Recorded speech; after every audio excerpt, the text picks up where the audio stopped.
Hey everyone, first of all, I want to welcome you for the second edition of It's Belgrade.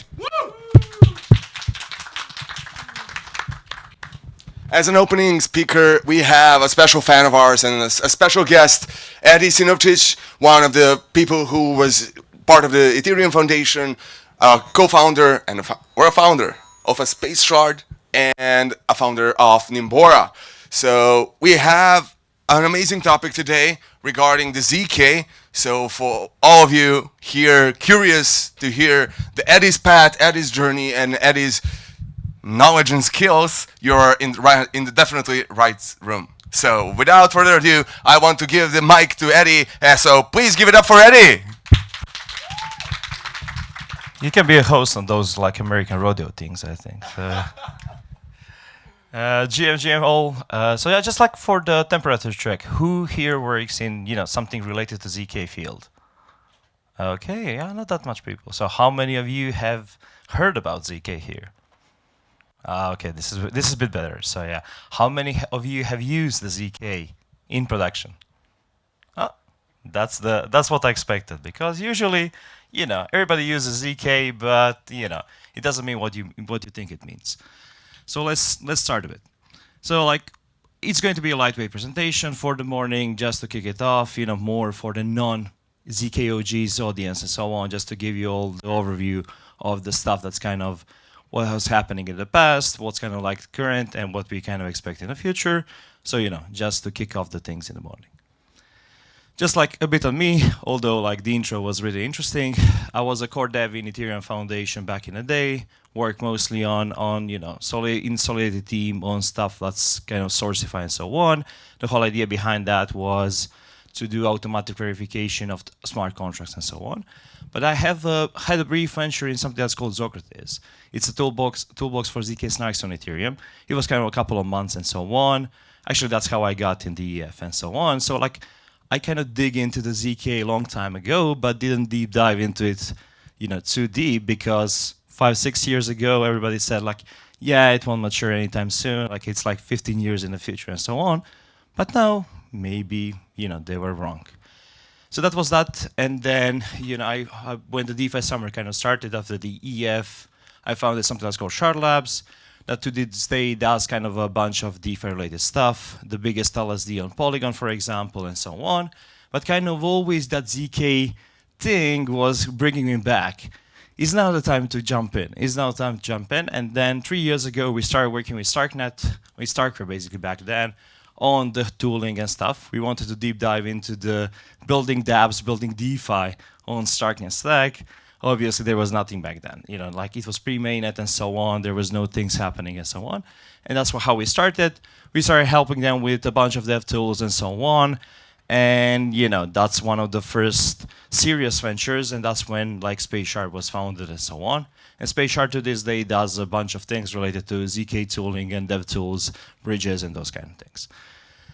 And this all sounds smart. This all sounds like a lot of like work and so on. But I'm just a curious guy. I'm just your average DJ, just goes around, tests new stuff, tries to build and so on, tries to move kind of the kind of limits of it. So it's nothing too fancy. So when we think about the blockchain trilemma usually. So hey, can somebody explain me here what blockchain trilemma is? Did anybody hear about blockchain trilemma? Okay, we have 2 hands. Somebody wants to try to help me with this? Trade-offs between these 3 edges of the triangle, and we haven't yet solved the problem. Okay, great. Have we solved it though? Maybe we have with ZK. But just for those who don't know, basically, in traditional systems, what we have is a secure and scalable systems. They are not decentralized. We have like AWS that we use, we have microservices and so on. Like basically most of the internet is built this way. So scalable and secure, though secure is a question mark and so on. And then we had this idea that we can build a decentralized system that is secure. We had Bitcoin, we had Ethereum. So we have basically our inventors of Satoshi Nakamoto and Vitalik Buterin building this. But when a couple of people use Ethereum or Bitcoin, that's fine, it's not expensive and so on. But when we want to scale on the global level, well, we have a small issue. The cost of using it, the gas cost and so on, goes exponential. and we had to solve this. So we're like, okay, let's build sidechains. Let's build scalable and decentralized solutions. And then we've seen a bunch of the 51% attacks with the POE. We've seen a bunch of other stuff and so on. So, did we solve anything? Where are we with this? If I say you that ZK solves this, who would have an argument that it still didn't or it won't? We can have scalability off-chain, improving off-chain to on-chain.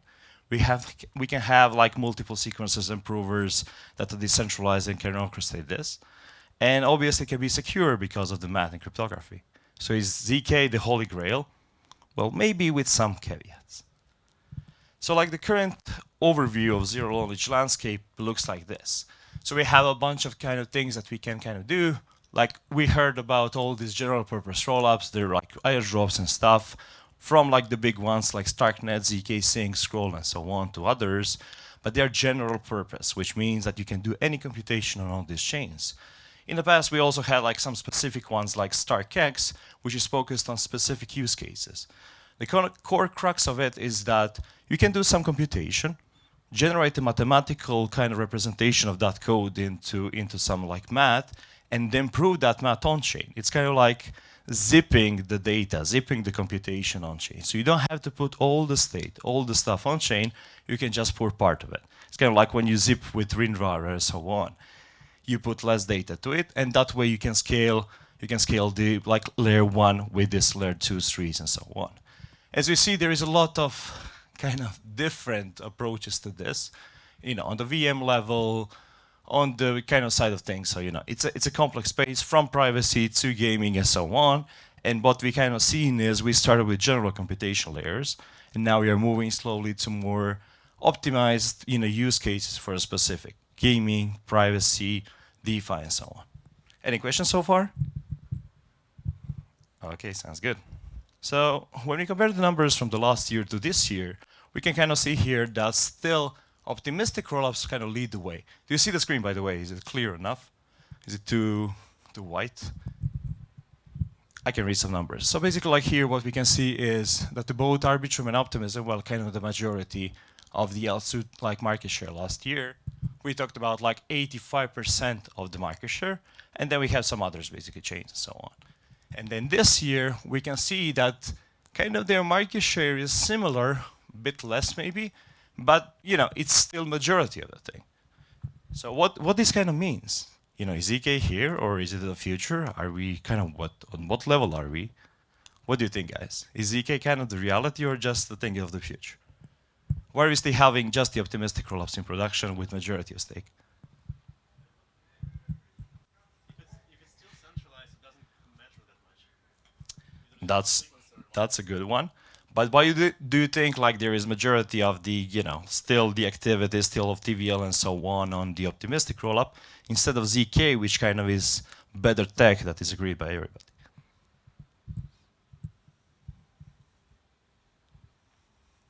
In my opinion, one of the main reasons is when you want to build something like a production-ready app or something into the rollup, which is an infrastructure underneath, you want something that's stable, that worked into production for some time, for years, and that's ossified, that doesn't move too much and so on. And with ZK, it's still moving a lot. So I personally believe we need still at least 2-3 years of maturity, just ossification on the ZK stack for the big players, for the dApps, for the users to actually use it and so on. Just when you compare the user experience of the Optimism or Arbitrum to, I don't know, Starknet or ZK Sync and so on, there is more delay. Usually the UX, stuff breaks and so on, so users don't use it and it's harder to build apps. So if, in my opinion, ZK is still not the main thing, it will be coming next years, but we need stuff to ossify. We need stuff to be mature, to be stable, to work into production for some time. Anyone who disagrees with this? Some Solana boys here? Obviously on that front, there is this notion that we can build huge machines, huge basically composable chain, and we can fit everybody into it. Unfortunately, we didn't have anybody here who is opposed, so I wanted to have a fiery chat, but yeah, unfortunately nothing like that. So this is in terms of TVL. We can basically see that in terms of TVL, like optimistic rollups are still kind of the lead and kind of the main thing, although we are slowly migrating towards the ZK, and there is a lot of them. On the transactions, though, we can see that in general L2 stack has been increasing a lot. So here we can see like the Ethereum and Arbitrum, for example, from the last year had around 32 million to 26 million transactions in a week. And then currently we have basically like the base is doing the 62 million and then Arbitrum 61. We can see more than double the amount of transactions, which converts to number of wallets being used, and so on, which means like the adoption is growing like really fast. In that terms, like the L2 stack is maturing. In that terms, basically the more activity and the scalability of Ethereum is going through L2. So, we can see a trend also in that direction. Obviously, one of the things is also, as somebody mentioned, this is all centralized. There is so many guardrails, there is so many basically things that is still keeping this not to production ready, more basically like alphas and so on, that's not fully ready for production. So yeah, here we can see all the potential issues we have, with the rollups in the ZK particularly. So like when we think about, what happens in the future, what basically are the biggest bottlenecks, what kind of we need to kind of do in the future basically to make the ZK the main thing, make the ZK the main kind of engine of powering scalability of the blockchains, or at least Ethereum, we definitely need to centralize the sequencers. So for those who here knows about how like rollups in general works, just to go step back, okay?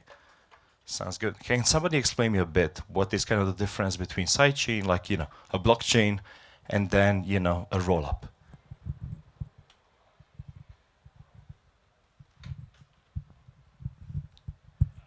Okay, well, for example, the difference between optimistic rollup and like mainnet. Mainnet, you guys send a transaction to a node and it's in like a mempool and a block builder comes along and builds a block and then the validator gets randomly selected to build it.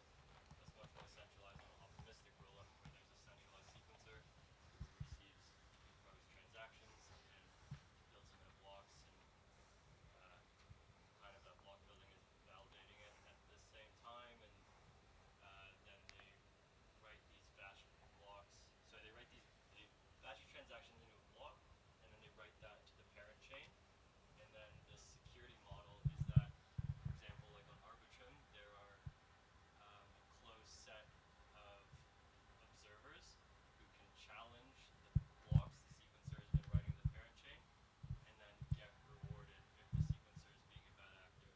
But they're not like actively validating the chain on mainnet. So yeah, front end is like many roadmap plans for decentralizing it, but now it's super centralized. So I call it trust me bro implementation because it's optimistic, it works until it doesn't and somebody challenges it and so on. But kind of the key difference is you have all this state, all the activity happening on L2, and they just basically put the state. Is it a state diff on some ZK rollups, or is it like the full state? They put it on L1 and so on. And then somebody who wants to challenge it can come and so on. But what are the incentives for that? I think it happened once on Optimism or Arbitrum. So, you need to have this trusted, not really trusted, but you have to have third parties which check these things and so on for that, which is in this centralized kind of environment is kind of like far-reaching because the foundations of the companies that are running these rollups have this thing. I'm not sure if you follow, but Linnea, for example, had the outage 2 days ago, and they have like $1 billion TVL there. So we are kind of like playing with fire in this kind of things because we have a production kind of ready TVL there, like 1 billion plus, and we don't really have a tech which is stable and so on. Imagine having a service in Web 2 that does from time to time and yes, to the users like, oh, it doesn't work. It reminds me of banks though, it feels like that. We don't want to work on weekends and so on. But I believe definitely we can do better. So thanks for the help, like that explained it a lot. So, decentralization of sequencers and improvers is going to be one of the main kind of things here. So we need to kind of like work on that and improve that for sure. Parallelization of proving is one of the things. So when we generate kind of like proofs in the terms of the ZK, the heavy computation happens on proving. So we have something that's called optimistic parallelization. I will go a bit deeper now, but let me know if you can follow. So like The usual way, how do you do it with transactions? You have transaction, transaction, transaction in a rollup. And then you, let's say we had 100 transactions. We can prove every 10 transactions one after the other. And then we can do like these blocks of 10 transactions. So what happens? I prove the first one and it works. I prove the second one and it works. I prove the third one. Oh, I can do that because the execution is not valid. And if I do that, like 10 kind of proving in a parallel, 10 blocks, it all happens in parallel. Well, the whole kind of proving fails because I can prove that third part in the middle. That's why it's called optimistic parallelization. But that's one of the first kind of things. In the future we'll do better, but that kind of speeds up the proving a lot comparing to everything else. So yeah. So that's one of the biggest kind of things, how we can kind of improve the proving side of things and so on. And then the famous composability one, because the issue with composability with these kind of things is it reminds me of sharding the roadmap back in the day. So in the sharding roadmap of Ethereum back in the day, what we had is we had sharded state and execution, which means basically that we had multiple, like we had one kind of like beacon chain and so on, and we have multiple shards, 64 back in the day when I was like, DDF and so on. And people gave up, doing that. Why? Because it's hard. Where is the user? Where is the app happening? Where are all the things happening? How does the cross-shard communication work? And then we were like, yeah, let's switch to roll-up centric roadmap. We have dunk sharding and all these fancy things. And we're like, wait, but this reminds me of something, So what's the difference between like roll-up centric roadmap and like cross-shard communication and so on back in the day? Well, it's better now. We have like roll-ups are much better in this kind of things, but still we have issues with communicating with this multiple roll-ups, multiple shards, and so on. And this is the biggest area of exploration. So if somebody wants to jump into solving this problem, you can probably earn a lot of money here. So, this is one of the potential things that you can definitely jump in. Obviously, ZK bridging, or bridging in general, kind of is a subset of this, as current bridges are like more or less on the optimistic level. I'm on, let's say, Starknet and want to bridge on ZK Sync. How it usually happens, let's say with layer 0 wormhole or whatever is, the layer 0 relayers receive the message on Starknet with some deposited there. Then they relay is a backend basically. They relay that message to the other chain as an oracle and just give you the assets there, which is also a trust me bro approach because it's like, it's like we have all these ZK chains and ZK islands, and then we have a duct tape in the meantime. So one of the things to solve this is potentially with storage proofs or stuff like that, but it's like too far from this topic, so I won't go into that. And then, one of the most interesting stuff to me is, in my opinion, like with account abstraction and so on, we kind of solve the management of keys with the passkeys on Base. Who here use Base Wallet, the new one? You don't have to answer, it's fine. It's quite interesting, but the way it works is a passkey. So you go to the website, you just log in there, you basically create it with your passkey and so on, it just works. And that's the experience basically we need to mass adoption. Non-mnemonics, private keys, and so on. I see a couple of security faces here, which will be like, no. But, it can be degrees of that. But if you want simple adoption and so on, we can do that with account abstraction. So let's say that solved the management of private keys, mnemonics, and so on. What's the next frontier? In my opinion, gas. When you think about it, when you go to a normal website, let's say some I don't know, what is here used a lot, like some basically websites, some news services or whatever. You go there, do you wait 5 minutes? Do you sign something? Of course not. How does it work then? Do they have everything on that in my computer inside of it? Is it already ready?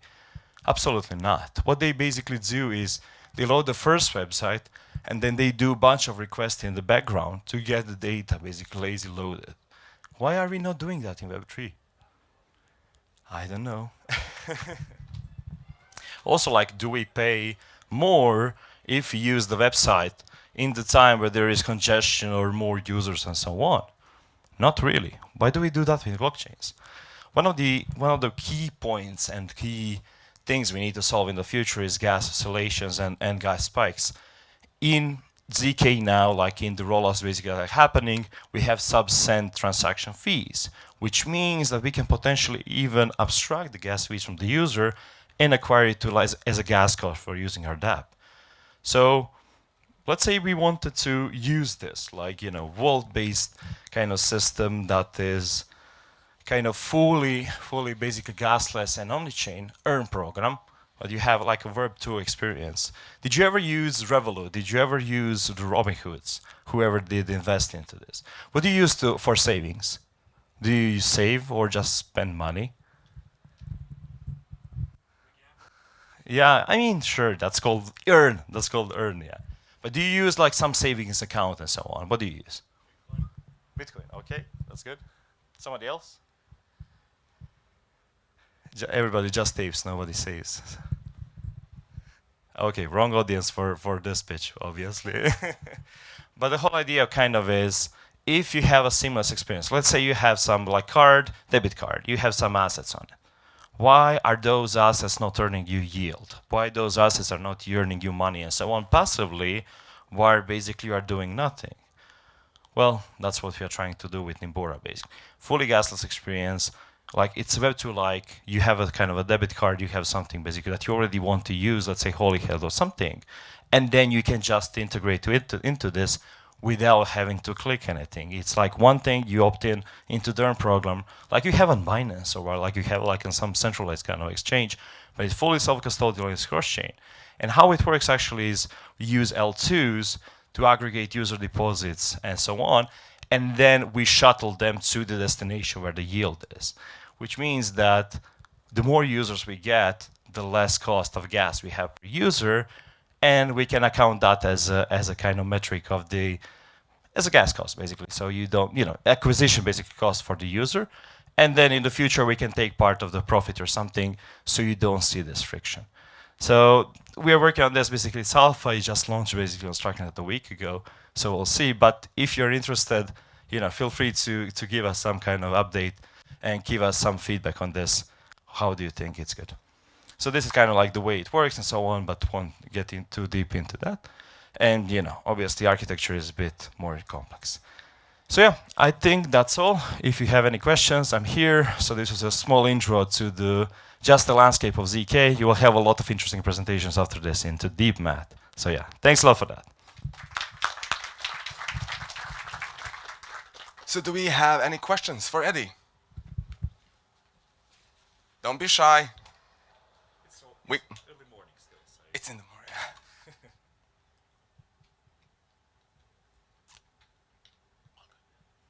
Yes, please, just a second.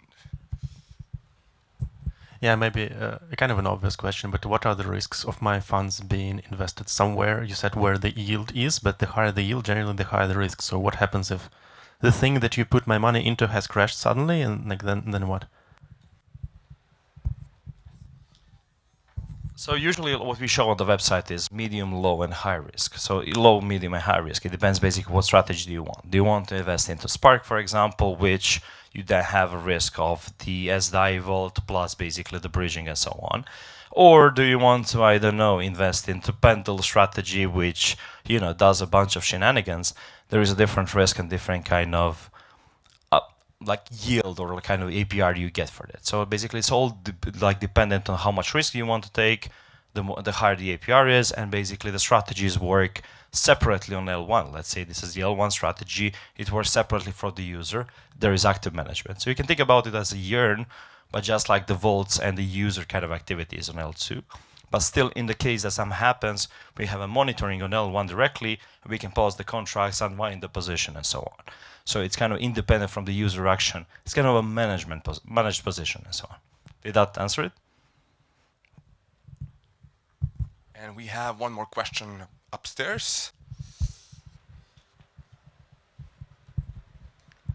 Yeah, I think you talked enough in the last answer to actually answer my question, so great job on that. However, I just wanted to confirm, right? So there is no passive strategy. It's literally all active managed strategies.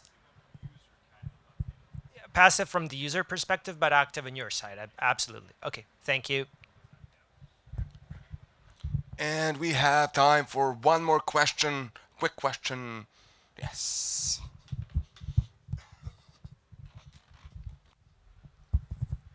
Do you have some mechanism when I have to prove where the money is coming from in my taxes? Still not, but we got a lot of that. So like this is one of the main features we run roll in the next months. So because we have all the accounting and stuff, yeah, I can grab that. So currently it's still not live, but that's one of the main features we're going to unroll soon because like all the accounting, everything is kind of happening on chain, so we can easily export that and so on. So for you, for example, you'll be able to just report at the end of the year, okay, I invested this much, I earned this much, and you have a breakdown of that. Because like you have a share of a pool. It's kind of like LP into DEX, but as a cross chain, because as soon as you deposit asset on L2, you are starting to earn. So that way we can calculate how much basically you got from the L1 position that's getting rebalanced every 24 hours. So every 24 hours we have this kind of report that we can use in your share of the report, so we can automatically kind of send to your tax person or whatever, wherever you need.